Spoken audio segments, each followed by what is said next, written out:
ஆண்டவர் தன்னுடைய படைப்புகளோடு தன்னை ஒப்பிட்டு பேசுகிறதை நாம் பார்க்க முடிகிறது அநேக இடங்களிலே. சோ இந்த உலகத்திற்கு ஒளியாக இருக்கிறேன். ஒளி ஒரு படைப்பு.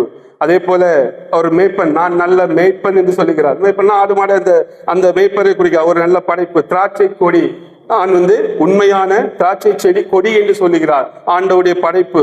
ஆட்டுக்குட்டி, நானே ஆட்டுக்குட்டி, உலகத்தின் பாவத்தை சுமந்து தீர்க்கிற ஜீவ ஆட்டுக்குட்டி என்று வேதம் சொல்லுகிறது. சிங்கம், யூத ராஜசிங்கம், மின்னல், இரண்டாம் வருகையில அவருடைய வருகை மின்னலை போன்று இருக்கும் என்று சொல்கிறது. சூரியன், அவர் நீதியின் சூரியன். இப்படி அவர் படைப்புகளோடு தன்னை ஒப்பிட்டு அவர் பேசுகிறதை பார்க்கிறோம். அப்படி என்றால் படைப்பிலே அவர் எவ்வளவு மகிழ்கிறார், படைப்புக்கு எவ்வளவு முக்கியம் கொடுக்கிறார் என்பதை நாம் அறிந்து கொள்ள வேண்டும். ஒரு இவ்வளோ பெரிய வல்லமுள்ள ஆண்டவர் தன்னை யாரோடு ஒப்பிடுகிறார் என்றால் ஆட்டுக்குட்டியோடும், சிங்கத்தோடும், மின்னலோடும், ஒளியோடும், அவர் சூரியனோடும், நட்சத்திரோடும், சந்திரனோடும் அவர் தன்னை ஒப்பிடுகிறார் என்பதை நாம் பார்த்து ஆச்சரியப்பட்டு மகிழ வேண்டும். நட்சத்திரங்கள் நம்மை குறிக்கிறது.